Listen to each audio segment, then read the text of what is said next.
Hello, and welcome back to Conquering Finale. My name is Jason Lafredo, and today we are continuing on with the missing linked parts videos. We're getting into the nitty-gritty here with the linked versus unlinked items. And when we're talking about linked versus unlinked items, we're really talking about the positioning of these items. And pretty much anything that can be positioned can be linked and unlinked. In other words, the position can be different between the score and the parts. And just to illustrate this a little bit, let's look at this flute part here. We've got this forte marking. Now, if I move this all the way over here to the half rest instead of on the note, and then we go into the flute one part, you'll see obviously that the position is linked, so it follows it over there. However, if you're viewing a part and you drag an item, you'll see something happen. It will turn orange. And when it turns orange, what that means is that this item is now unlinked in its position between the score and the part. So now I put this forte underneath the note, but in the score, it still appears all the way over here to the left where I had just put it. So this little orange coloring indicates that this item is unlinked. And you'll see the orange in both the score and the parts. Now, once it's unlinked, if you try and drag it in the score, it won't move it in the part. So it'll stay where I had just put it in the flute one part, which was right underneath that B. So, you know, obviously the way this works is that anything that's unlinked, basically the position is now completely independent between the score and the parts. Now, there's sort of an important modifier key to know about when you're dragging things around, and that's on a Mac, it's the Command key. I believe on a Windows, it's Control. If you were to hold Command or Control on the keyboard while dragging something in the score, what you'll notice is that it will become unlinked. So now this is orange. So this is opposite of what happened before. If you just drag in the score, it doesn't unlink, right? When you do it this way, what that means, I'm in the flute 2 part now, is that it will leave the position of that item alone in the part. So it's basically doing the opposite, right? If that makes sense. And oops, let's go here, go to the bassoon part. And the opposite of this is that if you hold Command from a part and move an item, it will not unlink. So now you'll see that it does not turn orange, this forte marking in the bassoon 1, and I've dragged it all the way down here. And if I go into my score, you'll see that the position has followed down here with the forte marking in the bassoon 1. So that's the Command key. It kind of basically turns that function upside down so that if you drag in the score, it unlinks, and if you drag in the part, it doesn't unlink. Otherwise, plain dragging in the score will not unlink, and plain dragging in the parts will unlink. Now, many items in your files will appear in multiple places, and this Allegro marking here is actually one of them, right? So we see it in the score, and we see it on every single part. So this is not an individual expression like the forte markings are. These are applied to each individual staff, and in some parts they will not appear at all, right? But the Allegro marking does appear on every single thing. Also, things like titles appear everywhere. These are have a little bit of a special property. First of all, if you drag them in the score, just as you would expect, they would also move in all of the parts where they're still linked together like that, right? So that's not any different. However, if we go into an individual part and drag that item, let's drag it all the way over here for flute 1, it's unlinking this instance of this expression. And if I go to the next part, you'll see that it has not moved, and it's still green for the expression here. It hasn't turned orange, which indicates that this instance of this Allegro mark is still linked to the score. However, the score will still tell you that it's orange. Essentially, it's saying this is unlinked in at least one part. In this case, it's only unlinked in the flute 1 part. Now, even though it's orange, I can drag it in the score here, and what will happen is it will not affect the positioning where it was previously unlinked in the flute 1 part.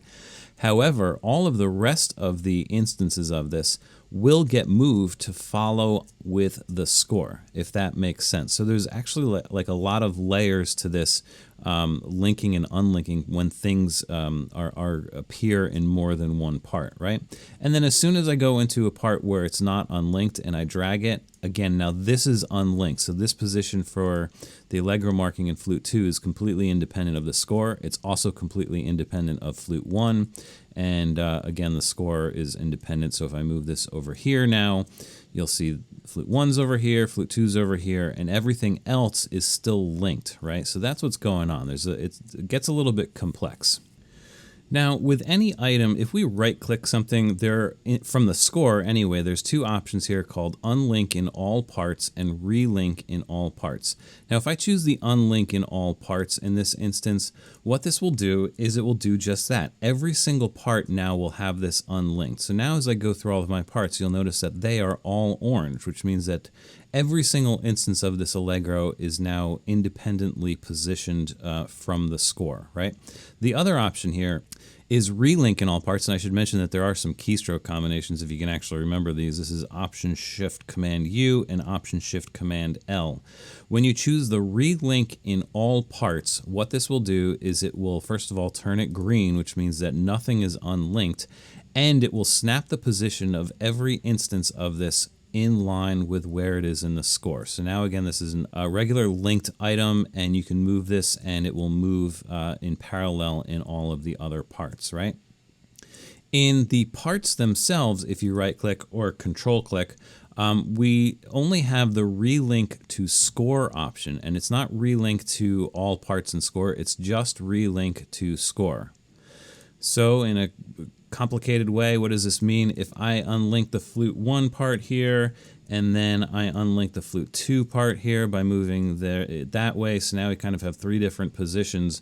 What I can do is just choose the flute 2 and relink this positioning back to the score, and that will leave the alternate position that I had changed for flute 1 where it originally was. So now the only thing that's unlinked is the position in the flute 1. Of course, I can, relink that back to the score, and you'll see it go back to normal. And now that everything is relinked to this item, then the orange goes away, and we just get the regular green coloring for the expression. Hiding items is also an unlinkable property. So if we right click this item here, we do have this thing that says show, and if we uncheck that, it kind of grays itself out, which means that it's hidden, so this will never print.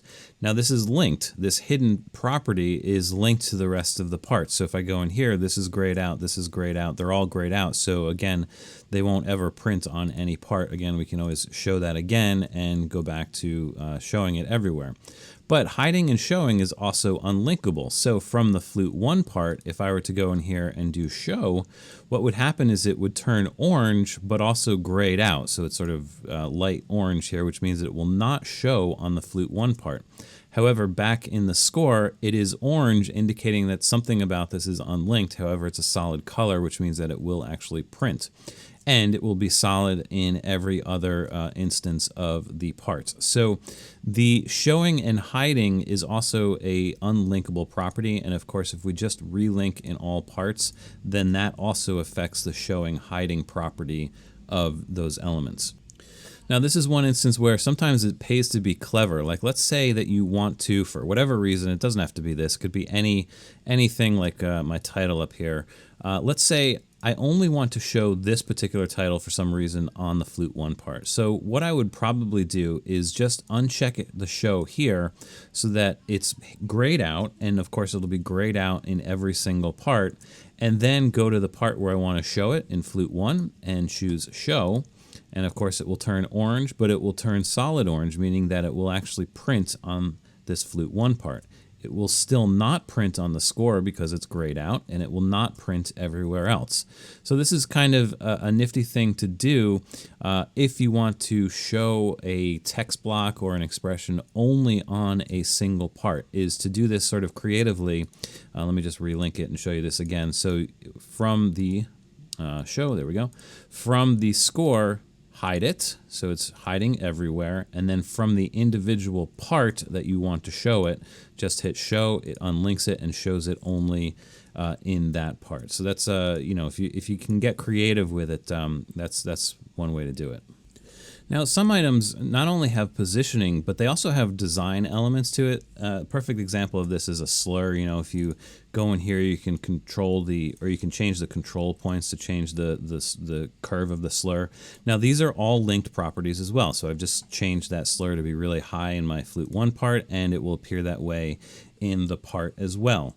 But if you do these modifications from the part, they will also unlink. So let's do this one over here and make this one really high. And you'll see that the slur is now orange. It might be hard to see on your screen, but that is indeed orange, indicating that the design of this slur is now completely unlinked from the score. So if we go back to the score, you'll see that that modification I made to this second slur has not been made in the score, and it's still orange, indicating that it is unlinked. So anything that can be designed, like any of the smart shapes that can be extended in one way or another, they can be unlinked between the score and the parts as well. Not just the basic position, but also the design of them.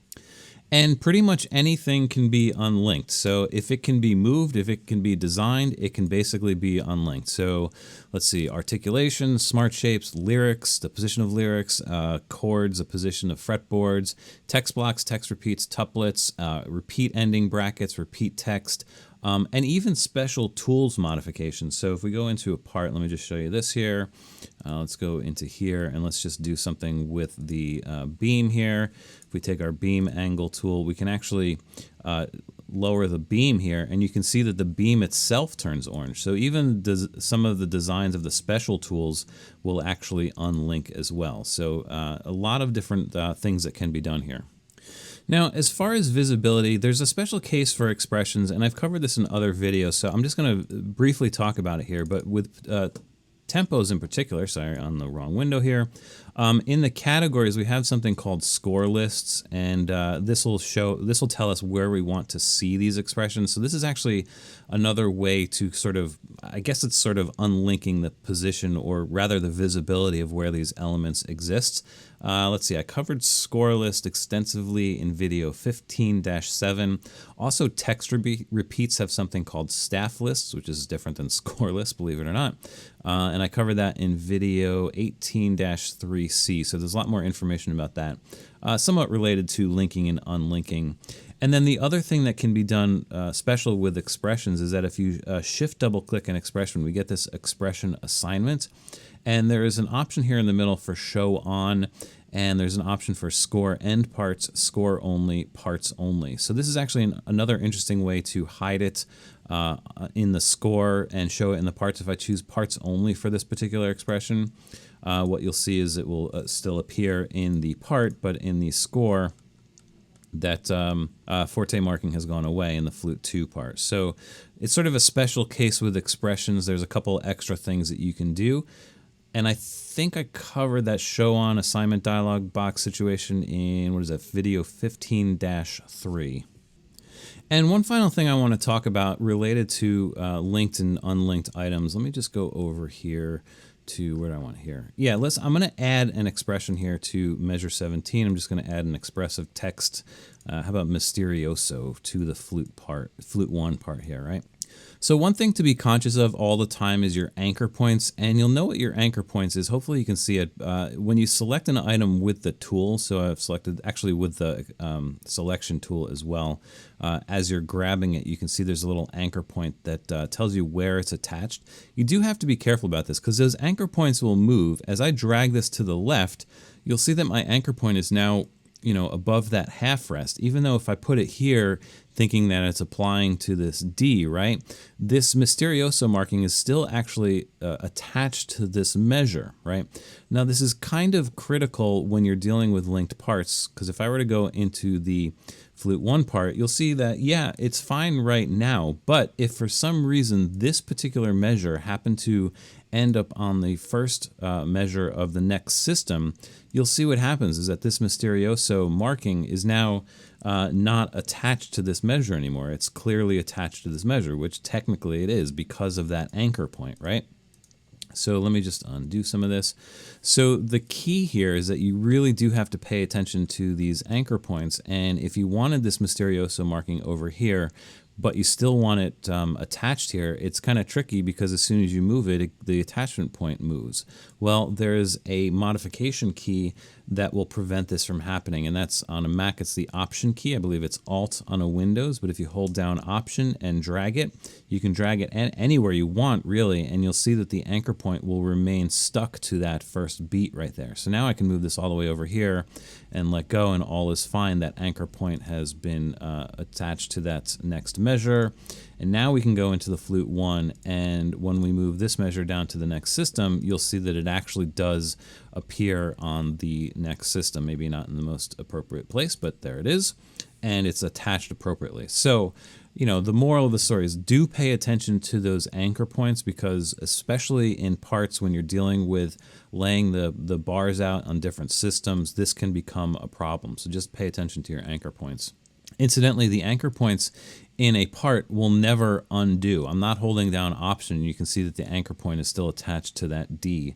That's because the anchor points are kind of baked into the score positioning, so you don't always have to worry about that with the parts. It's just when you're moving things in the score that you have to pay attention to those anchor points. In fact, this can be somewhat of an issue if you're thinking about, you know, editing your flute part here and you say, you know what, this forte marking should have been on the next measure.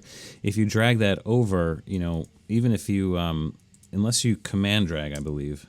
No, even if you command drag, you'll see that the anchor point still remains in bar 13 here. So this can be an issue of sorts. So, you know, the only way to really deal with this if you're editing from the part is to actually delete it and then add another one. And that will obviously put the anchor point to exactly where you entered it. So just be, you know, again, just conscious of those anchor points and how they react differently between the score and the parts. And I think that covers it. I mean, like I said, this linked versus unlinked items is a really important piece of dealing with linked parts, particularly when you start laying out your parts and kind of fixing things up and everything. It's really important to understand how all of this works.